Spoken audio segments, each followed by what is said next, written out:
Okay, I see, Florencia, you have lovely balloons there. So that's a perfect moment to start this program. I don't know what happened. All right. Hello, everyone. Good morning, good afternoon, good evening, wherever you may be in the world. Warm welcome to this, the next of the Youth Disability Advocacy and Research Network webinar series. My name is Blaise Murfitt, and I will be your facilitator for today's session. For those who don't know me already, I am a white man wearing glasses and got dark hair and a beard, and I am based in London in the United Kingdom, and really, really happy to see so many of you here today. I also see that Elenika has started to also do some introductions in the chat. I see Elizabeth has done the same. So please feel free to write hello in the meeting chat and let us know who you are and where you are from. And also a reminder that we do have captioning available for today's session. So please just use the caption button at the bottom of Zoom if it is useful to you. All right, so today's session is titled the Alliance Accountability Toolkit and its applicability to youth disability advocacy. And so delighted to have this today because we really have given a lot of focus through this series on practical tools to support advocacy efforts when it comes to all issues relating to disability. And so the option for us to have a session focused on a very practical toolkit and how it can help to support youth disability advocacy is fantastic. And also, particularly when we are looking at a topic that affects so many people with disabilities, which is safe and accessible transportation. So for today's session, we are delighted to have two speakers with us from the Global Alliance of Non-Governmental Organizations for Road Safety, which I'm now just going to easily call the Global Alliance for the rest of today. I know so many of our participants here work in NGOs or civil society, so it's also great to have an organization here that represents such a big collection of NGOs globally. So today, as I mentioned, that is the focus of the session, and we have two fantastic speakers with us today who I will now quickly introduce. Firstly, I would like to introduce Florencia Lambroschini, who is the Latin America Chapter Coordinator for the Global Alliance. Florencia joined the Alliance in December 2021, and she is the key focal point for effective implementation of the Latin American chapter, its strategy and work plan. This involves ensuring that the Alliance offerings are relevant to members by coordinating feedback and attuning them to global opportunities.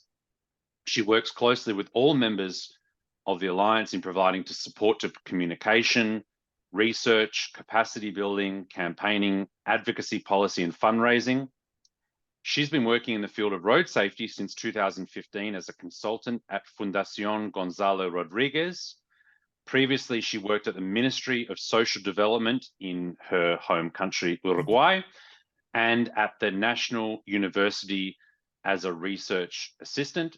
She holds a bachelor's degree and an advanced degree in political science and is finishing her master's degree in the same field. And she is currently based in Montevideo in Uruguay. Florencia, you're so welcome. And second, I'm very happy to introduce Patrick Kinyayunji, who manages the Africa chapter of the Global Alliance. Patrick is the key focal for the effective implementation of the Africa chapter, strategy and work plan. He is in charge of advancing the Alliance mission and providing technical support in monitoring and evaluating progress of capacity building initiatives for non-governmental organizations, advocacy, accountability, and building strong networks to support meaningful involvement of non-governmental organizations to contribute in meeting SDGs in Africa. Patrick comes from a background of education, training, monitoring, and evaluation. Before joining the Alliance, he worked as a senior training consultant for Action Against Hunger, which is a US training center in Nairobi. And he has also trained extensively in the US, Asia, Middle East, and Africa.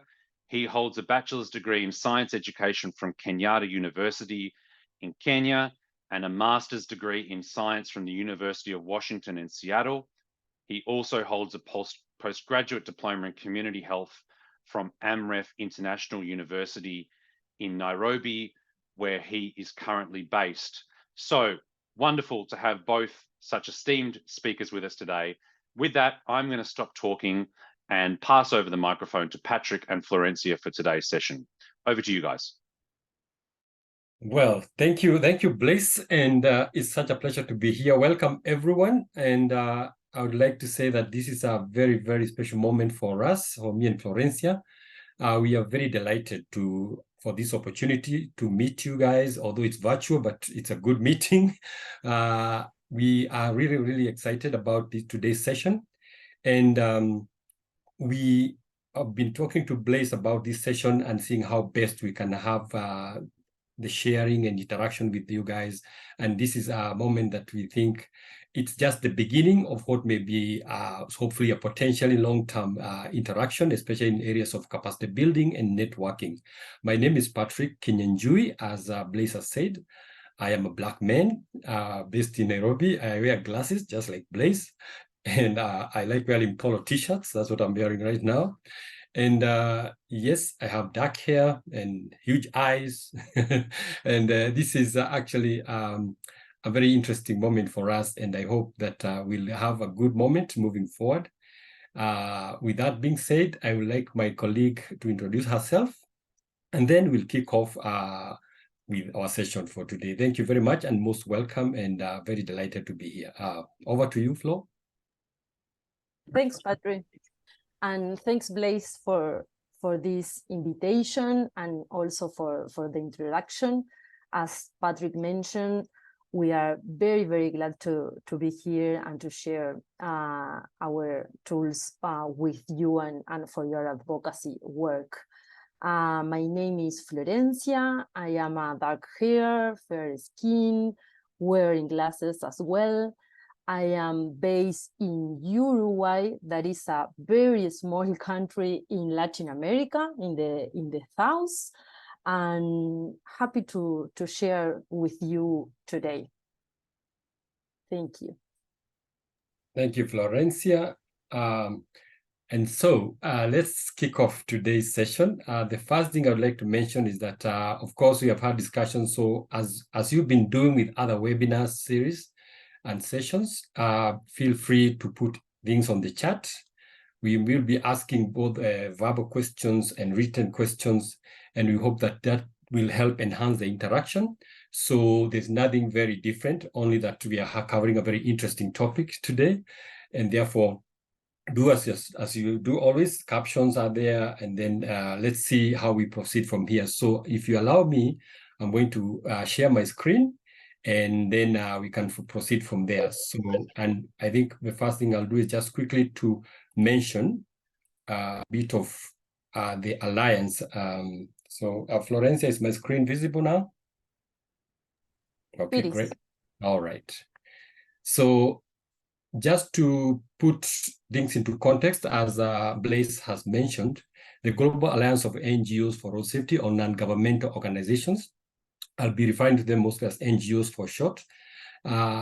This is a global organization, and currently we are in 103 countries, and we have over 355 members globally. And due to this huge size and for membership, we have managed to actually start chapters in different regions to enable us to address local and contextual needs of the NGOs.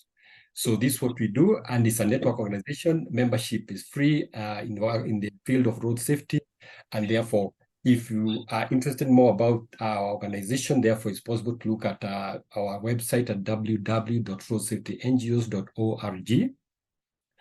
Second is to say that we do really enhance the ability, the capacities of these NGOs. We do work in 3 main pillars, actually, our strategic areas. One is actually building strong networks. And this entails reaching out, looking at mapping out different organizations, different institutions, different people, individuals, and looking at how we can actually leverage on each other's strength. Then, apart from building strong networks, the second pillar in which we work on is advocacy and accountability, which forms our core mandate that we need to advocate for safer roads and safer mobility and sustainable mobility, as well as holding governments to account for what they need to do. And the third pillar that is also very important is capacity building. We build capacity of these NGOs. We have a variety of NGOs, that some that have no much experience, but they have the passion for road safety. So we try to give them skills, tools, and all the necessary things to be able to advocate better. So in capacity building, that is our third pillar. So working in those 3 areas, we find that we are always interacting with different organizations, different groups, different advocacy groups, and youth disability advocacy and research is one such group that actually was very much of interest, and that's why we were able to connect with Blaise and the group and see how we can work together. So I'm hoping, as I say, this is not the last time that we are meeting. There could be potentially some good opportunities coming ahead. That being said, therefore, I would like us to begin our session today by just observing and thinking and reflecting and voicing our concern or voicing our opinion on the first picture that I've put here. In this picture, I want you to look and think what you see. Analyze what you see, and we shall start by either you in the chat. You can do number 1. Tell us, what do you see in this picture? You can raise your hand if you have that option, or you can just actually talk it out, and then we'll see who is to. So feel free. There is no too much formality here. In this picture, what do you see, so that we can actually sort of set our ball rolling for this session. So I'll give you a few minutes to look at it, what you see. And when you look at what you see, think about, is there something wrong here? Okay, that should also trigger a second question. Okay, I like hands are coming up. So let's begin with you, Thomas. Thomas Mioba, are you based in which country are you right now? Thomas, you can unmute your microphone and you can go ahead. Yes, go ahead, please. Okay, so I don't see side road for the vulnerable road user there. That's something that I'm observing. So there's no side road for the vulnerable road user on the wheelchair. Thank you. Awesome. I'm from Zambia again. Okay, very good. Zambia, we have strong NGO there in Zambia. So yeah, the side road he's talking about, we call them sidewalk or pedestrian facilities. So there's no pedestrian. Okay, so that's something you see. It's wrong. Very good. And I'm coming to you. That your hand was up. Elenica, was it Elenica? Okay. So there was another hand up. Anything on the chat? Answer? Maybe no.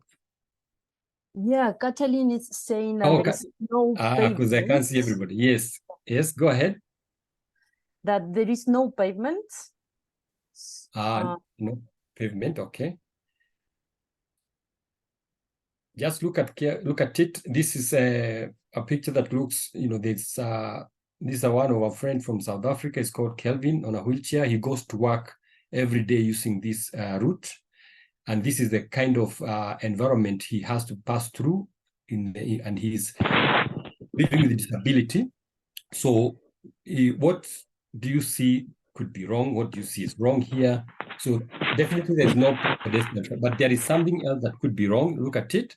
And even as we talk about that, also think about what could be fixed. So I think, Thomas, do you want to follow up and just tell us what could you do to fix the problem that you've just identified?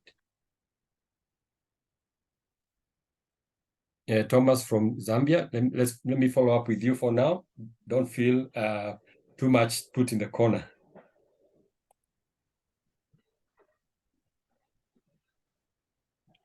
We have one more hand raised here, Patrick, as well. Yeah, please let me know. I can't see all. Which hand is that? Okay. Elkansa. Okay, yeah, it is Elkansa.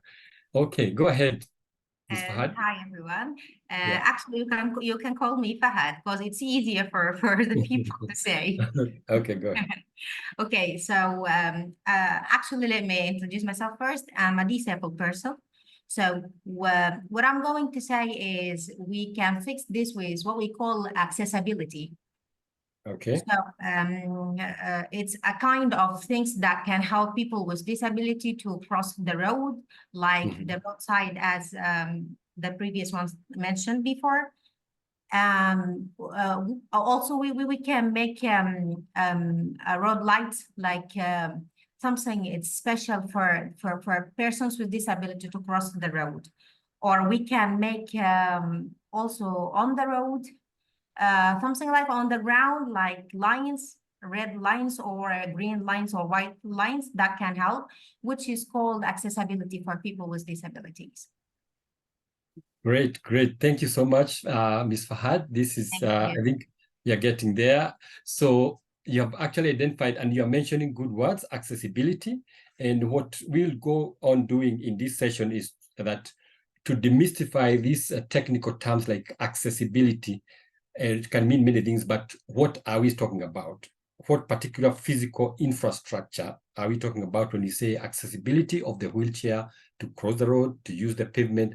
What are these particular things? And if they are fixed, what would be the result of that? But just to go on, before we come here, whose responsibility is that to do what you're saying, Ms. Fahad?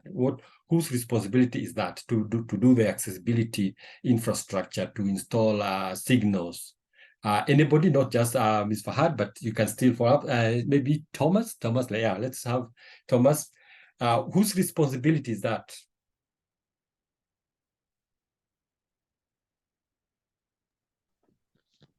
Or maybe So you want it's go ahead, please. Yes, Patrick. I remember you mentioned my name earlier on. So let me also answer what you had raised earlier on. So we need to to look for resources to be able to improve the road furniture there, and just increase the sidewalk that you are saying. If we can build the sidewalk, yes. And whose responsibility? We need to engage different partners or stakeholders to come on board and see how we can improve this road. It can be civil society, it can be even the government. So everyone has a role to play, actually. Thank you. Thank you very much for that. Very good. I think that's if you would, Florence, yeah, somebody else? Can I add something, please? Yes, please. Yeah, go ahead. Yeah, appreciate Absolutely. that. This also could be for the CSOs volunteers can help in that. All the CSOs volunteers can help in that things. So, and just to quickly follow up on that, how would they help the civil society organizations? How would they help tangibly? What would they do as civil society? Actually, they are volunteers, so they work for humanity. Am I right? Yes. So they can make the things that we mentioned before, or also they can arrange meetings with the governments, and they can make raising awareness workshops for decision makers. It can help a lot about that. That is so true and so great. Thank you so much for saying that. You have actually put two things into perspective. One, that they can raise awareness, they can organize meetings with government, then then the government is able to fix. So that is actually the whole decision, the whole sort of the discussion today will work on that in terms of the civil society, what are they doing, or the people, what should they do, and what should this government do. So maybe Florencia, in terms of what we are looking at in that slide, our summary of what do you see in terms of totality of that particular environment, maybe you can summarize for us on the slide 3 from the things that we can see there. Yeah. Thank you, Patrick. And also I can share some of the comments that I am seeing on the chat. From my point of view, what we see here is a person with disability in a big danger. This road is very dangerous because the people don't have any place to walk or ride or move safely. And I think that we should fix this with a better and safer infrastructure for people to move safely. And the responsibility definitely is our governments, our cities, city government, our national government. They have the responsibility to protect us and to invest in better and safer infrastructure. And I will add some comments from the chat that Blanca, for instance, is saying that in many countries there are no safe infrastructure for people with disability. And also I would add pedestrians, cyclists, and it makes that person goes in a place that is designed for cars that put them in a big danger of suffering a road crash. And also Corinne added that wheelchair users need a smooth surface, so has been forced onto a road. And that is I think it is a very important point, because exactly this person hasn't the infrastructure to move safely, so it is forced to use the road designed for cars and for vehicles, and not for pedestrian and also for all the vulnerable users, I would say. Thank you for that, Ad. And so I think this particular first picture here provokes our discussion for today, and also gives us some insights on some of the things that we want to discuss. I want to look at quickly a summary. Look at the speed limit. Critically looking at the picture, the speed limit posted there is 60 kilometers per hour. Yeah, this is South Africa. And the informal sidewalk where you can walk if you are walking on foot, or if you are on the wheelchair will have difficulty walking on the informal footpath. And in that informal footpath, we see there's a car parked there again, which should not be happening. Then we don't see any signals. We see just one signage saying, take this lane if you are turning to the left or to the right. So then the obstruction is one thing. It's the only route for Kelvin to go to work. There's no other alternative. So he's forced to mix with vehicles that are moving quite fast, right? And he has no safe place to walk, to move his wheelchair. Legally being allowed to drive at 16, where cars and people with disability mix, is actually one of the greatest risk factors that we have seen on speed in cities. So we shall look at that in some more detail. So thank you for that contribution. And I hope, as I said, comments, reflections, questions on chat, we shall address them as we move on. In our next slide, I want us to look at what Ms. Fahad had said that is very important. She talked about what the CSOs should do and how they should approach the government. And actually that is the debate that we want to look into. So in the concept of accountability, the principle of accountability stems on these two issues, that the government has the mandate to keep people safe. It has the responsibility to keep people protected. It has the mandate to serve the people. The reason is basic. This is the government. So they're in the governance, and the society is there as the taxpayer. So society must demand safety, protection, and service. And therefore, these two should not be antagonistic, but rather they should work together. Where society sees there is lack of protection, lack of safety, then there is to be a demand.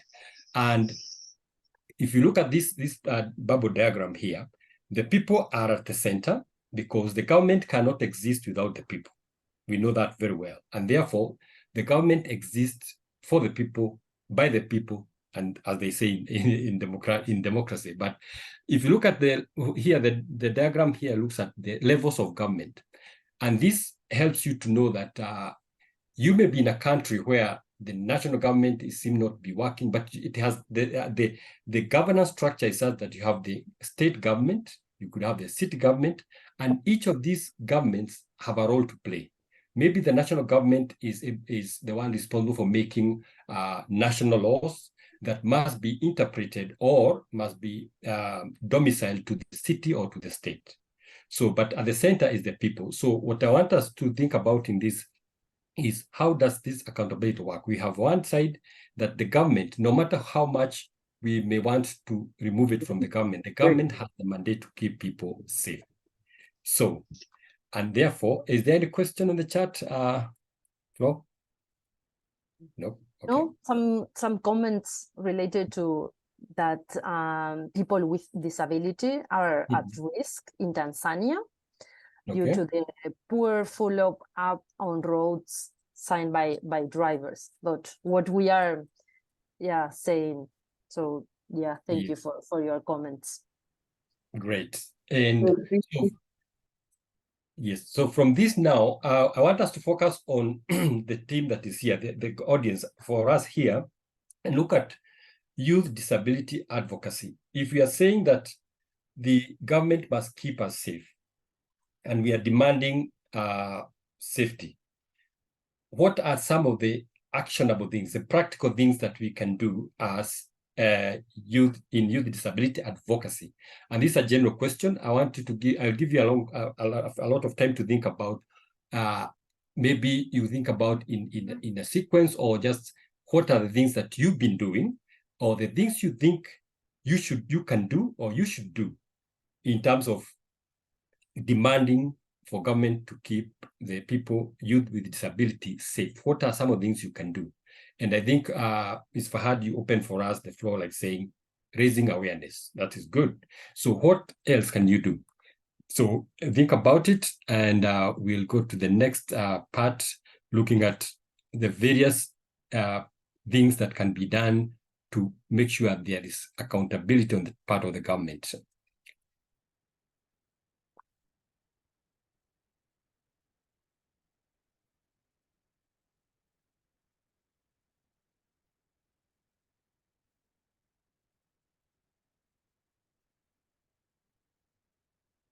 Okay, so as you put that into your thought process,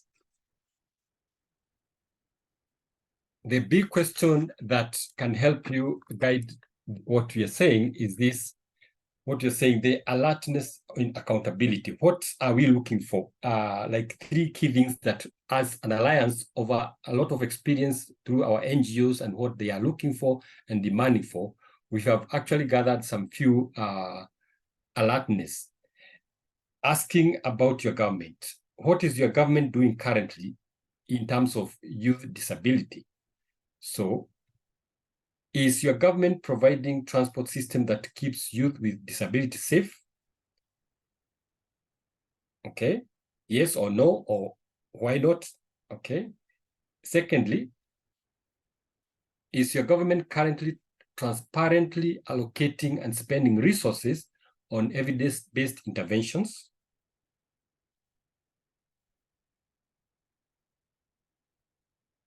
And finally, is the government currently demonstrating the results of these interventions in terms of reduction of death and injury due to road crashes? So these are very key questions that in terms of accountability, that we need to ask. In order for us to actually, the government to do this, we know we have to advocate. So the question I was asking before, what can you do, therefore, to make sure the government is providing transport system that keeps the youth with disability safe? What can you do to make sure that your government is currently allocating transparent spending of resources and on evidence-based interventions, and what can you do to make sure your government demonstrating results in terms of death and injury reduction. And in doing so, I'm provoking your mind into what you've been doing, the thoughts you've been having, the challenges especially that you've been having in terms of making the government, first of all, even aware, making the government know what is to be implemented. Is it evidence-based that it is so well, there's a lot of evidence that if you, for example, put pedestrian walkways, if you're going to reduce speeds in the cities, is there evidence that will result in reduction of death and injuries due to crashes? And that death and injury reduction must be documented. Like last year, there was no pedestrian walkway in this particular street. And we know the death and injuries were at maybe 40. And after we installed the signages, the pedestrian facility, the speed reduction, we measured, and this year, the deaths are now 10. So that means there has been reduction, and can we attribute that to actually the infrastructure that has been installed on that? So these are the kind of mind-provoking questions we need to be looking into when we are looking at how do we talk about accountability from the government. So I know there is a lot of, and this is, I think, Florencia, our experience is that when we started our NGOs in their capacity building, they were always very frustrated by the fact that they wanted to do something and they forgot that something must be implemented by the government. An ordinary person, a civil society person, a person with disability cannot go and put pavements, cannot go and put signage, cannot go and reduce speed or put signage on speed, but they actually advocate for government to do so. So apart from making the community aware of their rights, like right to safe mobility, there is also that aspect that needs to check on the government. What are they doing? So, and that's why I was saying that we need to ask ourselves in our environment, in where we are, our space as youth disability advocates, what can we do to make sure that there's accountability on the side of government? And that will be from our next step. So is there any addition to that, Flo, in terms of the alertness of these three key main questions that actually put together what the youth advocacy can do, and also the accountability on the part of the government, before we see how the two are actually blending together and moving forward? Or any questions of the chat? There is a comment from Blanca that she says that it doesn't matter which is the main purpose in our organizations, as NGOs dedicated to promote safe mobility, we should advocate for all of the road users, mainly for vulnerable people as children, women, older people, and people with disability. She says that strongly agree with what you are saying, Patrick.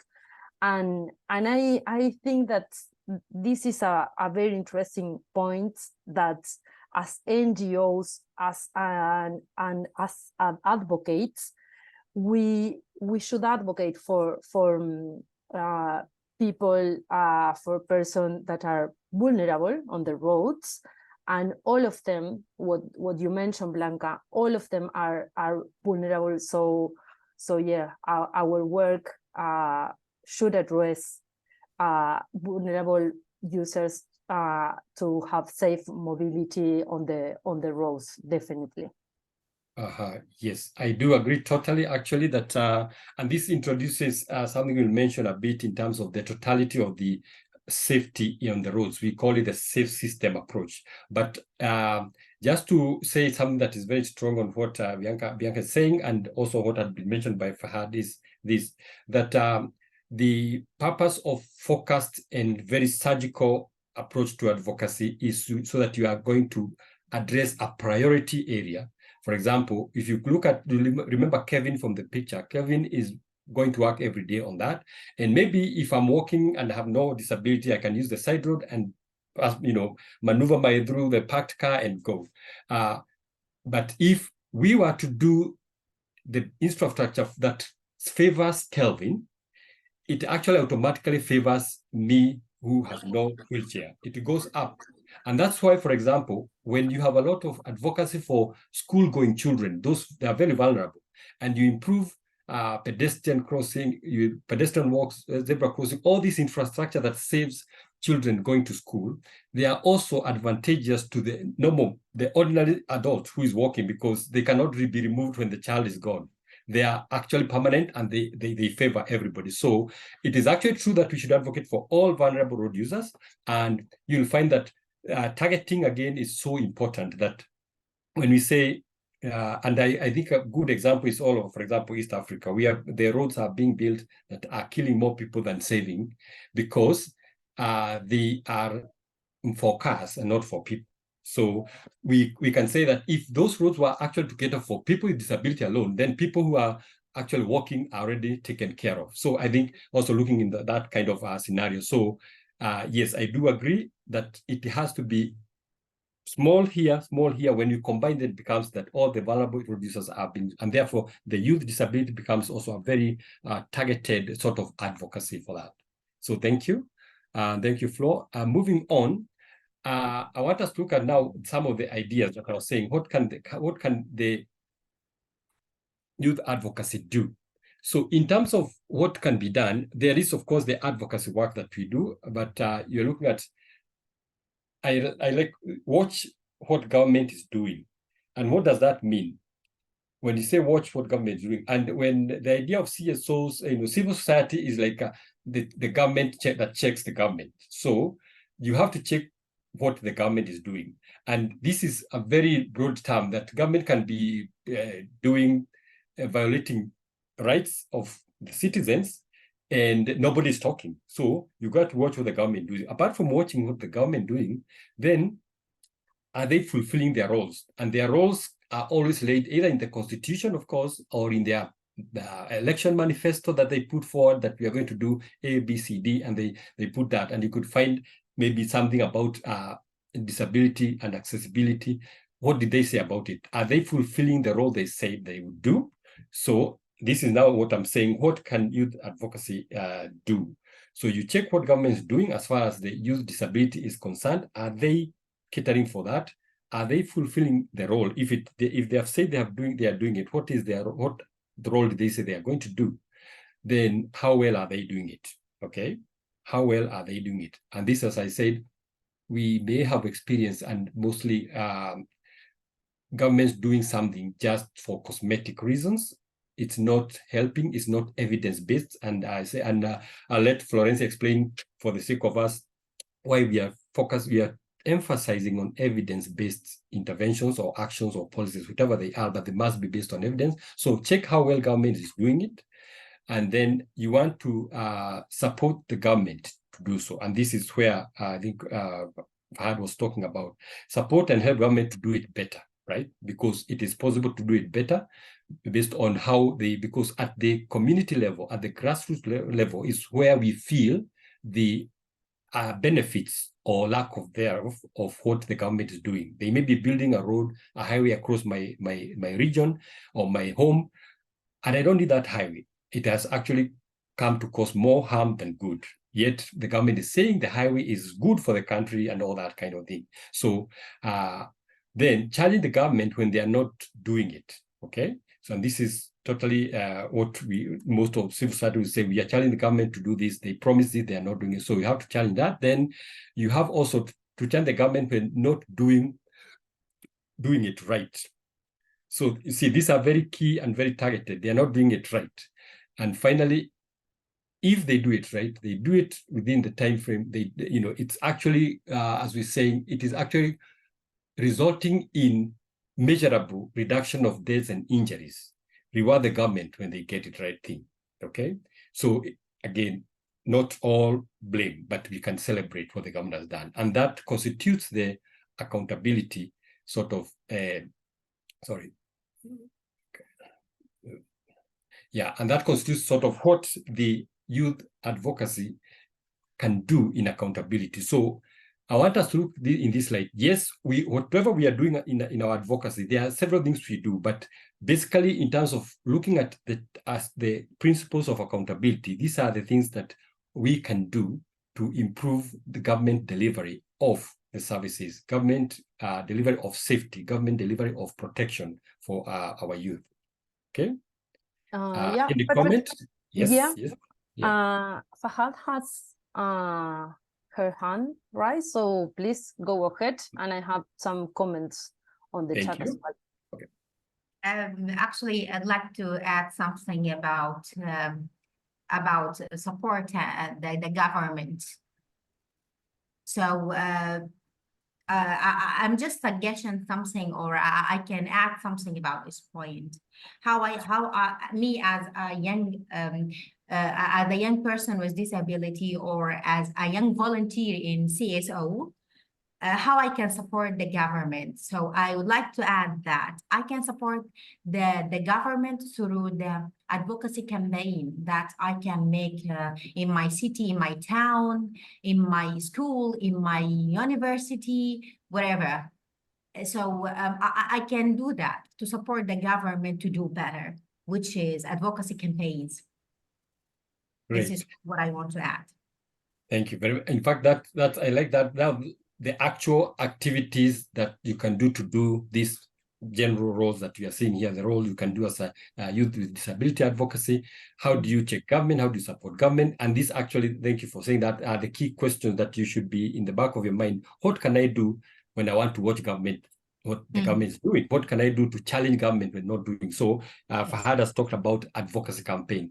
And, you know, we have two kinds of this advocacy. You have to know the awareness is very important. Awareness, not only about the community, about their rights, but also awareness on the government side. Are they aware that the youth with disability cannot walk in this neighborhood?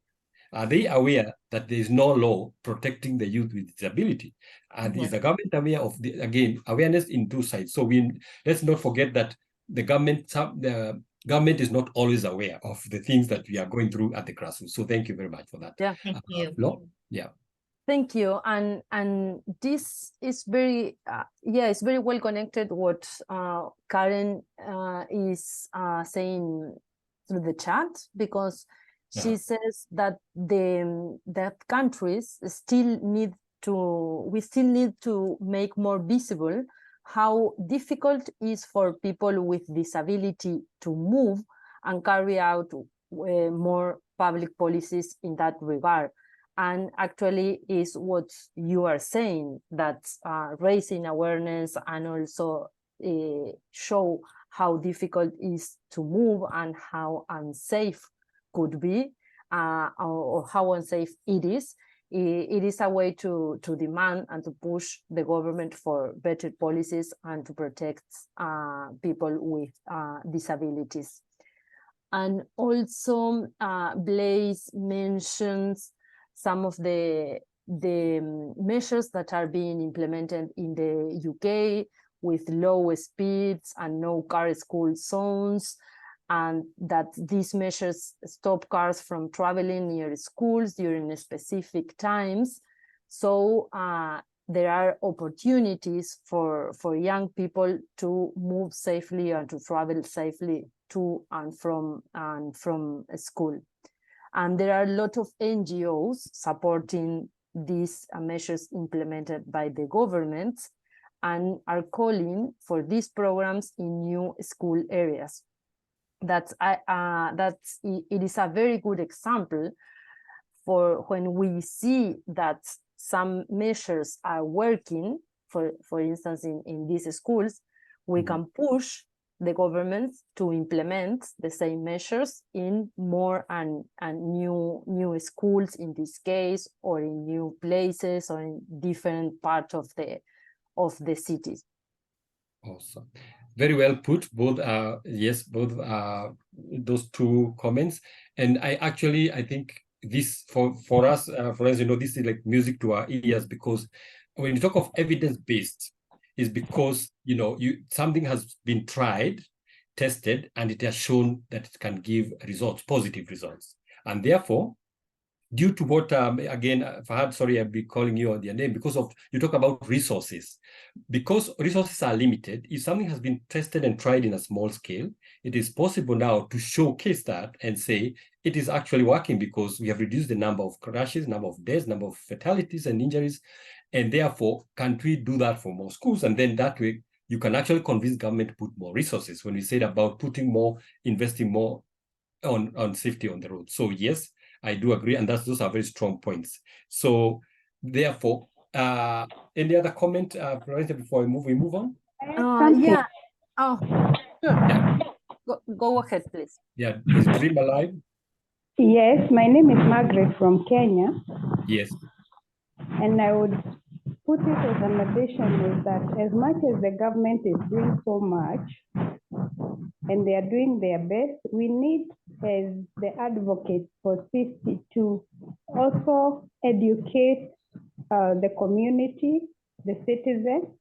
Sometimes these signages, their efforts have been put and the government has put forth the education, but you realize that people don't adhere to these rules.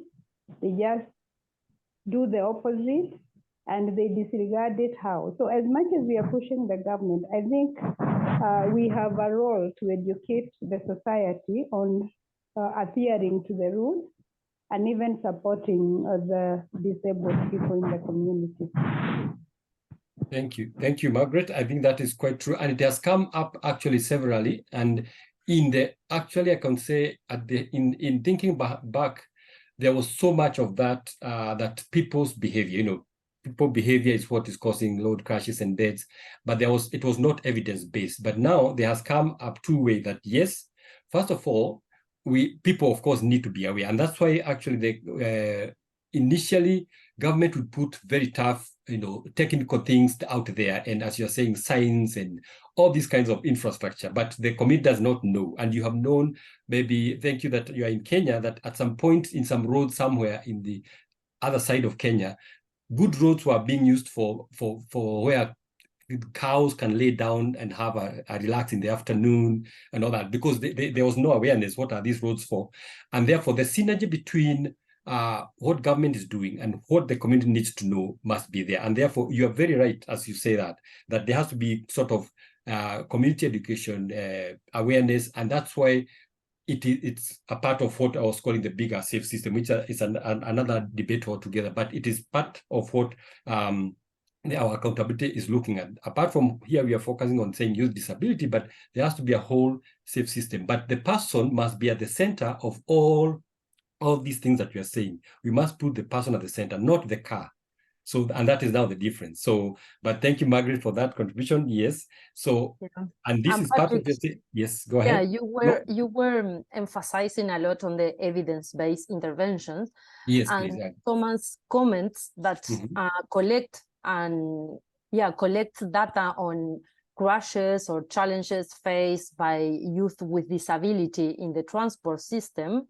Yes. It is an excellent way to push with evidence for implement safety measure, and this is an excellent way to push for measures to protect youth with disability. So thanks, Thomas, for your comment. Very strong. Yeah. Again, Thomas, thank you. Yeah, it has data-driven, evidence-based. I think is term that we introduced on our next part here. So thank you for those sort of thoughts and reflections on this. But again, to think back after this session, what actually can you do? These are some of the guiding tips of what you can do. And for each of these, as you're saying, there's specific activity that you may be engaging in already. And it doesn't mean that you have to do everything here. You can network, as you're saying, networking is good. You could be able to be, like Thomas, collecting data on what the youth disability is going through and then you pass on that data to somebody else who can take the next step. Or if you're a big organization or you have capability, you can do everything. But it is always good that you're doing something, and that something must be based on evidence and must be driven by data. Okay, so and therefore, just the reverse of our, therefore, our session objective actually, and the agenda is actually to look at that. And we have number one, we want to say, how can you do this? What you have discussed in terms of that work on accountability. How can you do it? We are going to show you, illustrate the Alliance Accountability Toolkit and how it can be applied in youth disability advocacy. And then we are going to look at something that we are doing very interesting currently, to discuss personal stories as talking points to inspire and compel government and decision makers to act.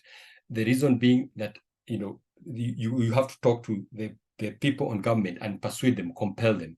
And this is something that we are doing very interesting addition to our, as part of our accountability toolkit. Then we want to facilitate some challenges, as you have already mentioned. We would like to hear from you as our takeaways. What are some of the challenges you find in terms of when you're trying to check what government doing, supporting government, or checking whether how well government is doing, or celebrating? What are the challenges that you face in your work? So that being said, now, therefore, I come to the Alliance Accountability Toolkit, which is actually our way of sharing with you how to do this. How do you look at accountability? How do you hold governments to account? How do you advocate for accountability, in short? So the Alliance, over the last 3 or so years, we have been working on how do we raise the level of advocacy for our NGOs in their individual countries and in the individual level to a level whereby it is no longer about making good statements by government, having good pictures taken, and no action is on the ground. We have seen, for those who may know, that road safety has been in the UN agenda for a long time. And there was the decade of action, the first decade of action for road safety, 2011 to 2020. And this was supposed to make sure that globally, there has been a 50% reduction of deaths and injuries related to road crashes, but it was never achieved by 2020. And therefore, together with other players, we pushed for the UN to have a second decade of action for road safety, 2021 to 2030. And right now, we have to really push very hard because we have to get those numbers by half. And therefore, apart from talking and having these good meetings and all that, we really looked at our NGOs, their need for governments to actually act rather than just talk. The Accountability Toolkit was born, and it was developed over many years and consultations, and it is still evolving. And therefore, it is our pleasure actually to introduce to you what we are doing and see whether it can be applicable as we reflect on this session and tell you what is it in a snapshot. So this is how it looks like. It's very simple, but in it's so rich in what it has. And it explains to you that if you want to do advocacy for accountability, this is what you may look at this and consider following it. So the Accountability Toolkit is a suite of 5 tools. And these tools, they are able to give you exactly what you need to do practically, and they're able to give you a sequence of what the things you need to do. And apart from everything else, for the first, it is able to give you how you are going to keep record of what you are doing. And it gives you room to know that advocacy it cannot be an overnight thing. Most of advocacy journeys are long. And when I'm talking about advocacy, Fahad, I'm not talking about one campaign. I'm saying a campaign to be able to achieve a change in law or policy, and then implementing that law on the ground and evaluating that particular implementation. Did it work? And going back and seeing, do we need to revise the policy? So advocacy is a very long journey, and it involves a lot of interlinked sort of activities. But now, what the Accountability Toolkit does, it gives you a very, very sort of clear line that is practical, and it is also very customizable, that you don't have to be advocating for this, for what I'm advocating. You could be advocating for accessibility, or just simply, I would say, for accessibility, I say we need ramps where there is a zebra crossing to cater for the wheelchair, just ramp, and you're able to start advocating for that using the toolkit. So what the toolkit does here is that it helps you to assess your current situation as number one. And to assess, it assesses your national government. You can assess your local government, city government. What is there in terms of safe mobility in their laws, in their policies? What are they saying? Do they have a strategic plan? Do they mention youth disability in their plan? Do they have even like speed reduction in their plan? What is there? So this is like normally what Thomas was saying. You're doing research and collecting data, but this one is mostly focusing on what does the government have in its assets that helps to make youth with disability safer. So once you assess that, you'll be compiling what you call, you have a tool we call accountability checklist. And again, that is available on our website. We'll share that with the link.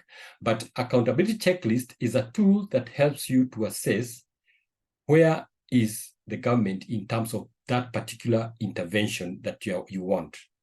Okay. Then the second one is once you look at definite all what the government is doing, you prioritize which area do I want to actually push for. And that priority area must be now what we are talking about evidence-based. And this could be if they reduce speed to 30 kilometers, I think even people on wheelchairs or people who are walking or children going to school, they stand a better chance because it has been demonstrated that reducing speed by 30 kilometers can reduce death, fatality up to 70% or so. So you prioritize because the reason why you prioritize again is because first of all, it is very relevant where you are, for example. Secondly, maybe the resources are not always available for everything. So you need to prioritize what is it that you talk to the government about. And that is where we have priority interventions. For the Alliance, through our members, we were able to collect interventions that our members saw that were the 5 most crucial, that if we advocate for those, they are going to actually, they have a high possibility of reducing the number of fatalities and death by 50% by 2030. So we call them priority intervention. Is a tool, and I shall show you what they are.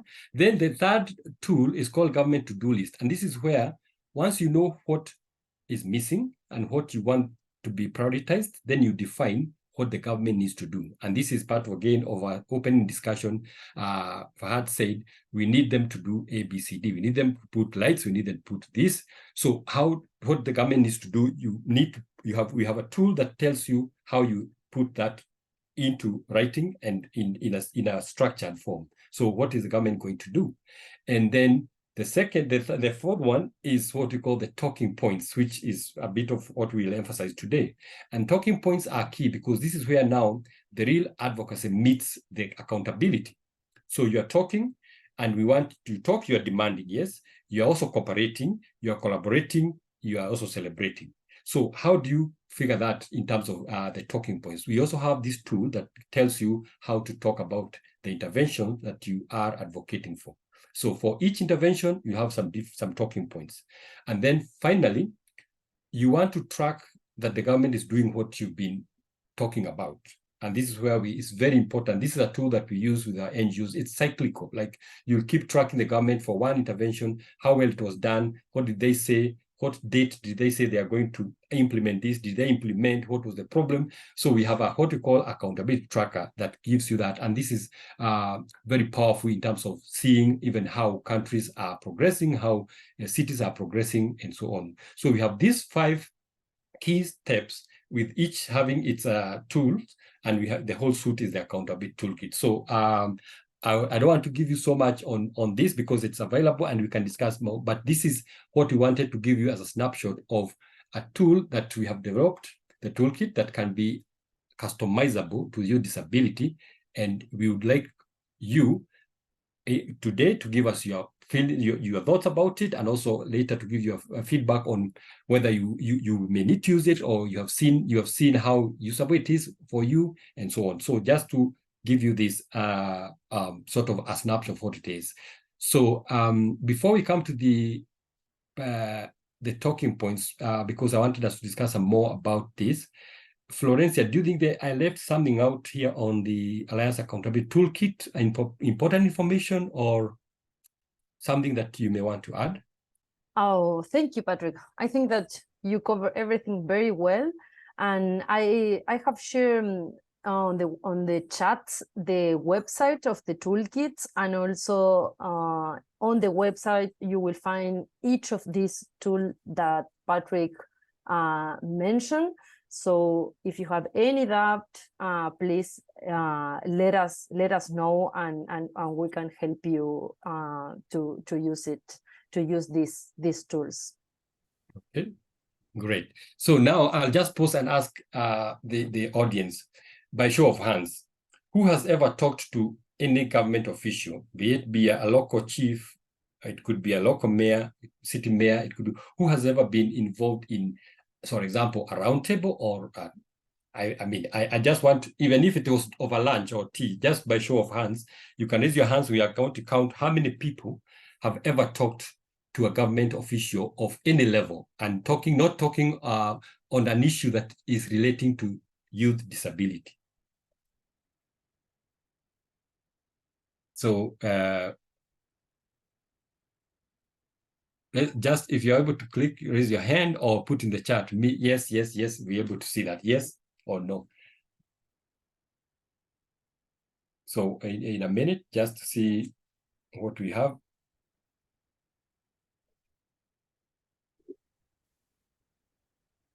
So just to clarify the question, in your work, in your interactions, have you ever been able to meet, and I'm talking of any government official, and you're able to just say how concerned you are about the youth with disability, they are unable to do this, and have you ever had such a rapport, or just even have you ever written to some official or been on a radio program talking about youth with disability? Yeah, so Florencia, are you able to see hands in the chat? Yeah, definitely. Oh, not. Yeah, a lot of hands. I am seeing Corinne and Fahad. Very good.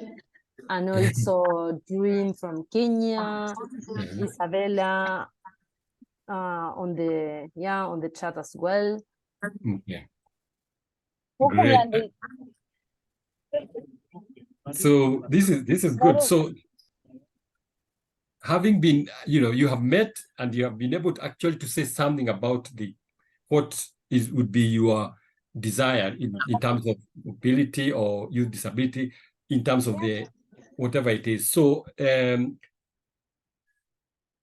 let me look at, I want just to say one person to say what did they talk about, or just one. Yes, I have. We have Isabella Nchimbi.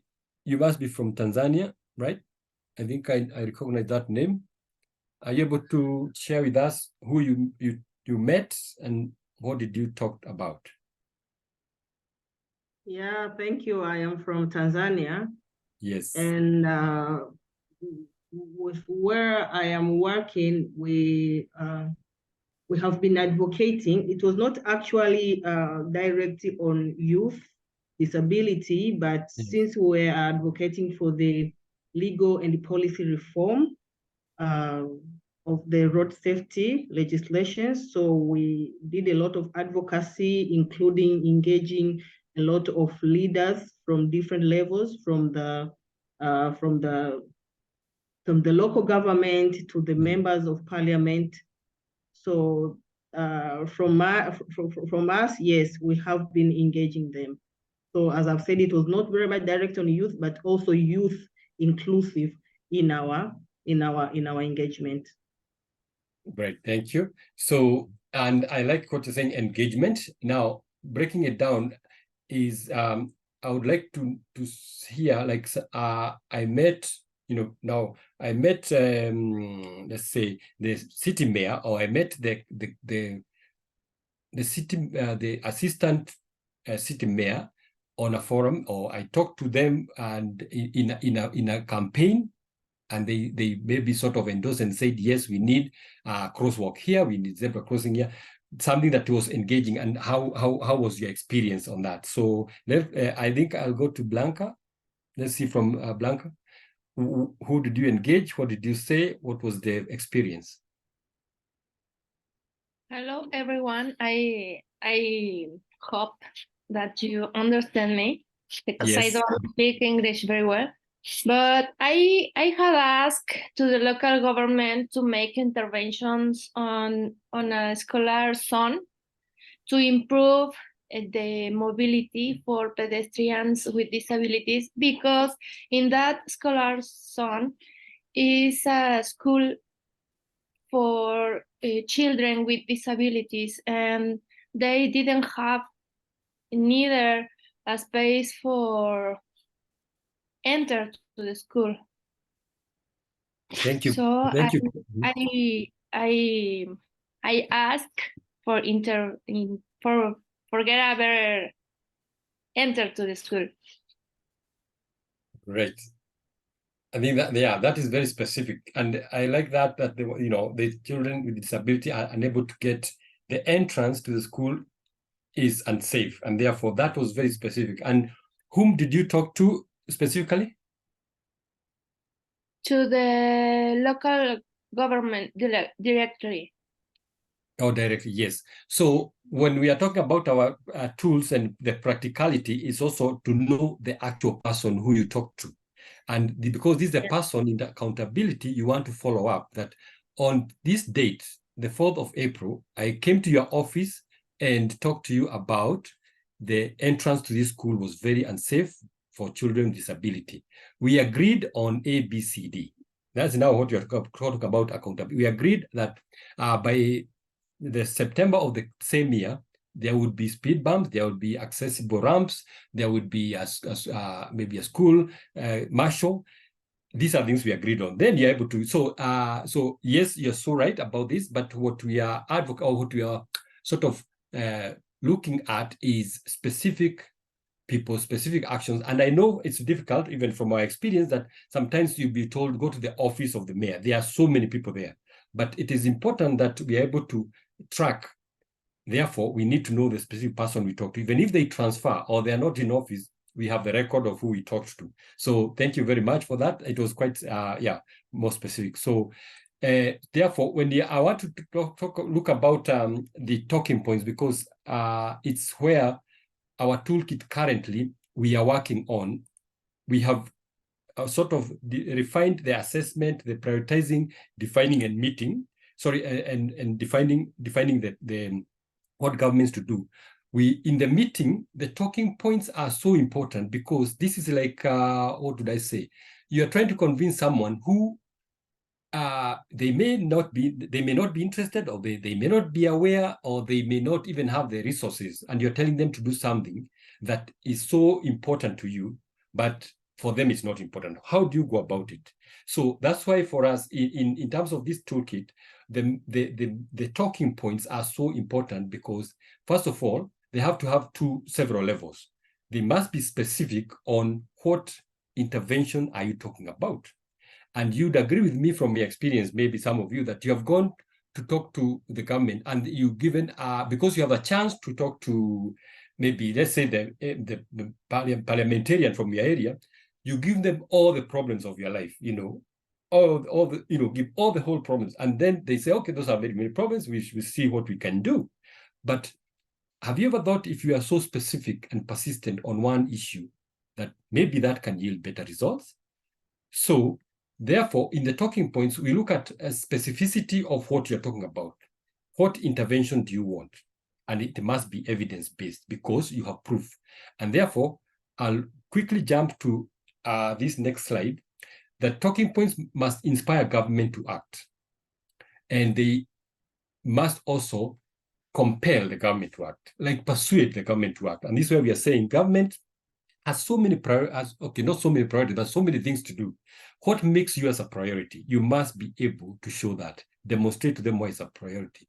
And therefore, for the Global Alliance, our organization, the 5 interventions I was saying that we are pursuing, that we know and we have evidence that they can actually contribute to the reduction of fatalities by 2030 by 50% are: 1, it is the 30-kilometer speed limit in areas where cars, vehicles, and there's mixture of vehicles. Mostly these are urban streets.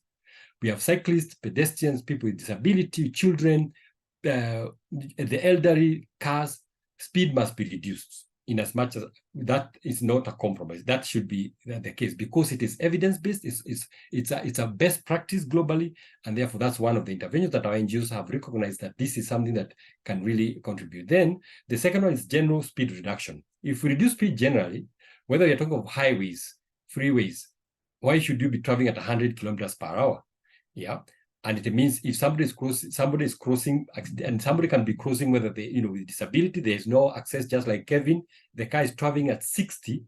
And if the speed was 30, the chances that it hits a pedestrian to die are less, but if at 70, then the chances are lower. Then the third one is pedestrian facilities, whether they are walkways, overpasses, those must be installed. And they must be for the convenience of the person, not for the cars. So an example, Margaret, you're from Kenya, you can see all these overpasses that it's 1 kilometer for a pedestrian to cross a street. That is not, it's not evidence-based. It's not a good practice. The third one is speed calming. If you get speed reduction, it's not speed calming, where cars that are traveling at speed are forced by infrastructure to slow down and also by enforcement. So if we have speed calming measures, infrastructure and enforcement, then again, that is an evidence-based intervention that actually indicates there can be reduction in that. Then we have another one we are advocating for is helmet law, helmet standards law, implementation and enforcement. So those are our interventions. But the key thing I want you to look at is at the talking points, what are we talking about in the talking points, so to speak? It's what is your key ask? Again, specific. It's about 30 kilometers speed limit for all urban streets. What do you mean by that? Then we have the tool gives you what we mean by that. At a click of a button, you can go the website. It gives you what we mean by 30-kilometer speed limit in zones in cities. What do we mean by that? It has technical, it has a lot of research we have done on it. Then where do we need it? Again, you are given a lot of information and a very specific that you can customize to your needs. Then why do we need 30 kilometers speed limit zones? Then have there been successful implementations? We have them there. Then how do you implement it? We also have the how to implement that you can actually tell the government if they don't know how to implement 30 kilometers zones, then you have that. Then linkages to resources and useful materials that you can use to, again, to sort of support and beef up your argument. So in your talking points here, we are saying, and I could say what we are saying, you have to be structured on what you are saying.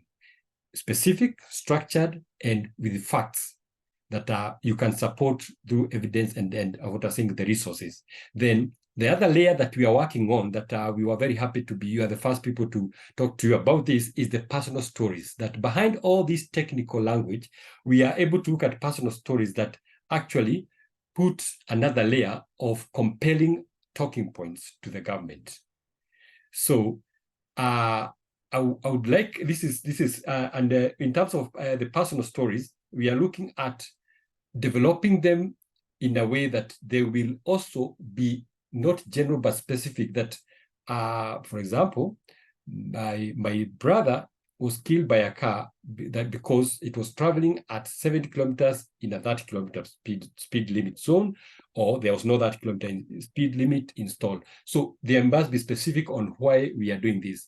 So I want to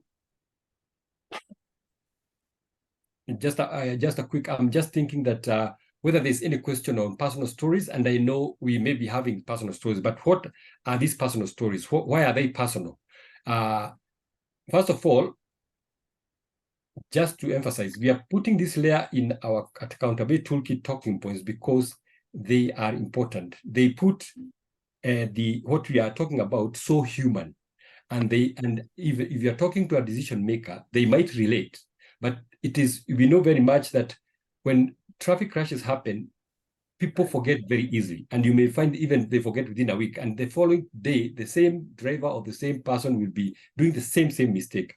But it is important to evoke memories it's important to show real life meaning of this particular technical talking points. We may be talking about 30 kilometers and so on. So the talking points must be specific, and they can be your own story, somebody else's story.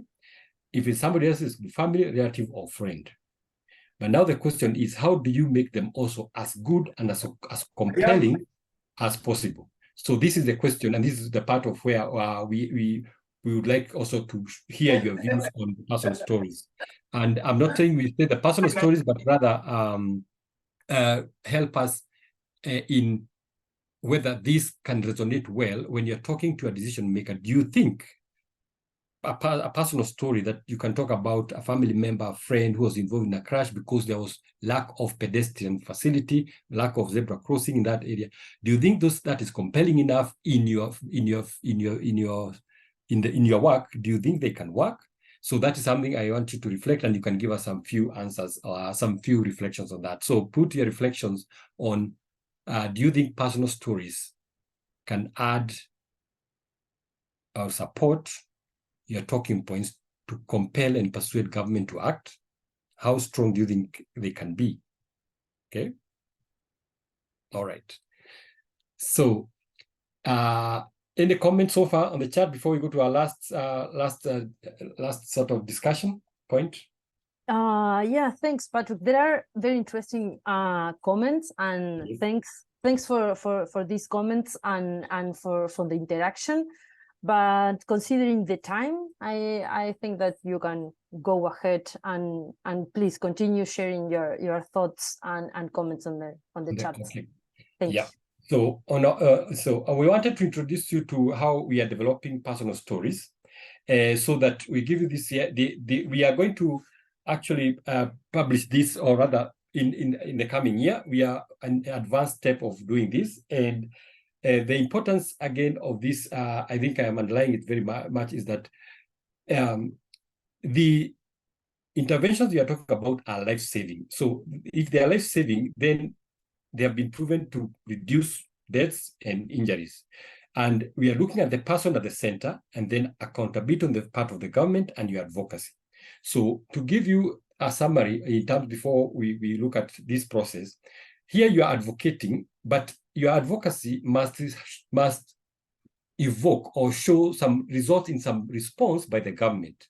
So the government must be accountable. You are aware as in the grassroots what are the problems, and you talk about them, you organize them, you talk to the government needs to respond. So that is like a cycle of advocacy, which is another, it can be another topic, the advocacy cycle and the accountability, how they interact. But basically, what currently we are doing, or we are actually doing it, is when we are developing these stories by, first of all, sampling. And this sampling is like the first diagram I'm seeing here. We are sampling and seeing who and where could we get a person who was, first of all, a family member, a relative who was injured or who was killed because of a lack of specific evidence-based intervention. Maybe the cars were not slowing, there were no pedestrian, the speed was not, there was no 30 kilometer zones. And then from that, after sampling, we want to interview them. And the interview, again, we are having a process of how do you interview? So how do you sample for this? How do you interview the person? And in the interviews, the aim is to find, to collect the personal story where a person died or is seriously injured because of that lack of intervention. And mostly to be somebody who is close. It becomes very personal when it's somebody close, a close friend, a relative. And we want to create these stories so that they address these interventions at a less technical level. And that's actually the whole idea, that they are able, this politician, this decision maker you're meeting, they may not understand about technicalities of how speed reduction can reduce the injury, but they can understand how somebody or somebody they know was killed because of lack of intervention in a particular area. So that is the whole idea.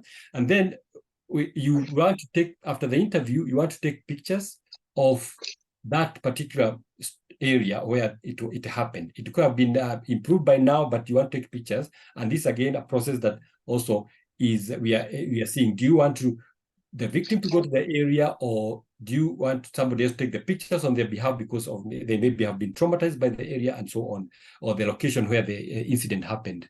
And then I think the most important is writing the story. So we wanted to check with you again, and you can put it on chat. What makes a good story, what we may call a personal story, in terms of a compelling government to change or to improve mobility, improve or reduce, implement an evidence-based, what makes a good story in terms of the character? Who is the character? How do you open their statement? How do you tell the story? Do you let the person tell the story? How is the emotional level? All these aspects are very important to us in terms of developing this. And we are hoping that by next year, because we are going through this process very, very deeply and vigorously, to see how these are not just the ordinary stories that people give, but they are going to be a suite of very, very compelling stories to support the talking points, so that once you talk about, for example, as I said, talking about pedestrian facilities, somebody will know, I don't even want to know about the technicalities, but can you do it? Because if this is what happened to person A or B, then the decision maker goes directly to make the decision, even without, you don't need to convince him with so much technical language. So then reviewing and validating the story that you write is for the person. If the person, you're writing the story for a person, then are they okay with the story, that the flow of the story, the structure, and does it represent the facts as they are? So review and validation. And then finally, it's about the dissemination, that this story is disseminated, whether it's in workshops, whether it's in roundtables with the government, whether it's in summits with the presidents, that these stories come out to influence national governments and city governments, state governments to act, because they are being told again and again and again in forums. So the dissemination, they can also be published and be disseminated through publications. And again, this can act as very important triggers for a government to act. So I want to stop there for any reflections. I've been asking a few questions like, how do you see about personal stories? Do you have personal stories? And if you have, then you can write to us and we can follow up with you. But right now, I wanted to introduce to you this aspect of our accountability toolkit that will be another layer that will be sort of very sort of enrich our talking points for the accountability toolkit. Patrick, so, Blaise yes. here. Yes, Blaise. Just to let you know, we probably have about 1 or 2 minutes left to go. So I'll let Florencia quickly mention anything on the chat, but then we might look to finish up this presentation with your closing remarks and the video, just so we ensure that we keep to time. Okay. And sorry, thank you, Blaise. So Florencia, a quick minute, and then you can lead us to the video and the closing remarks, Florencia. Very, very quickly, because we are on time. That there are comments that they agree with you on the use of the personal story and the impact, the great impact that it has, and also that is a great tool and strong advocacy tool to use it. So we are on the same page. Okay. All right. So an inspiration as closing remarks actually. So first of all, because it's something we are very passionate about. Sorry, Blaise, that the time has gone so fast. But yes, we like to have this inspiration video from World of Remembrance, which was commemorated on Sunday, and also to thank everyone for your comments. I think we will take them very, very proudly and be able to use them to incorporate in our improvement of the toolkit, as well as the talking points and the personal stories. And therefore, I want us, maybe we can play the video, then do a final comment, closing remarks. Blaise? Oh, yes. No, sorry, it's me. Okay, so let me. It's you. Go ahead, and if it's working okay, then we will go with you. Otherwise, I have it. Okay. I have a version here ready as well. Okay, there you go. I think it's coming.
Thank you very much. On behalf of myself and Florencia, thank you everyone for listening to us. I hope it was okay.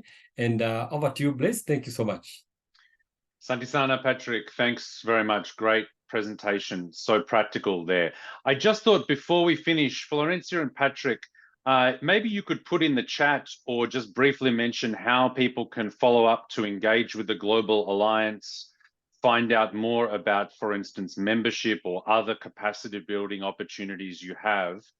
I don't know if Patrick or Florencia, it's something you briefly wanted 30 seconds just to mention, but then also put something in the link here about how to further engage with the Global Alliance. Sure, we'll do. We'll share on the chats the website and the newsletter and also some of our resources. Thank you. So I think Florencia and Patrick, you can see by the amazing amount of interaction, comments, questions coming forward from our audience today, there is such a strong interest in this area.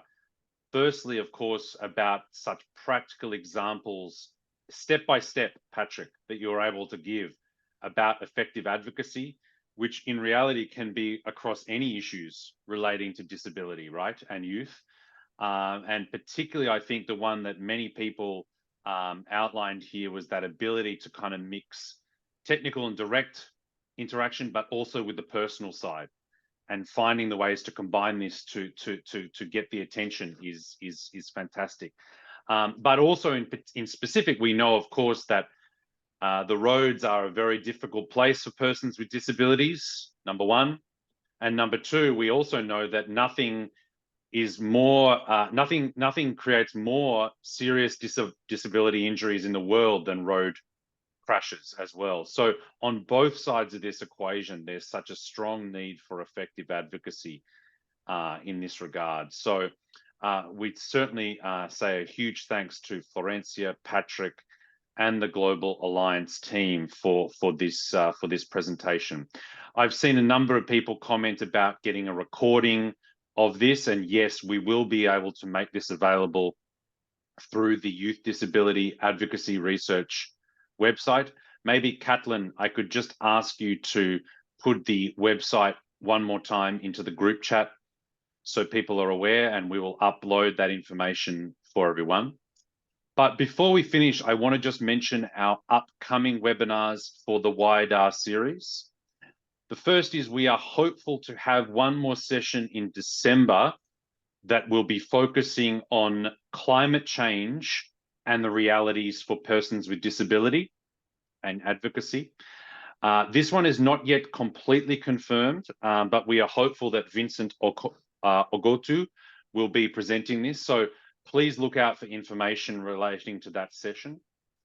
But then the next confirmed session that we do have is in January 18th, and it will be delivered by Isabella Rega and Andrea Medrado. And this will be looking at the role of activism and artivism. So using art in activism and advocacy, particularly focusing on the Global South.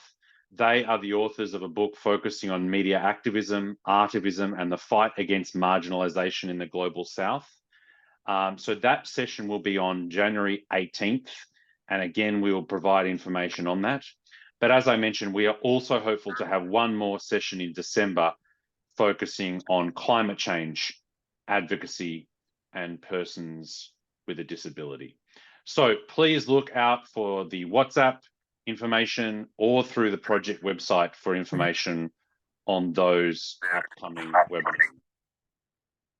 So with that, let me now bring today to a close and again, give a huge thanks to all of our participants who came today and were incredibly active in bringing so many examples, questions, comments from all of their collective experience. Fantastic to have that.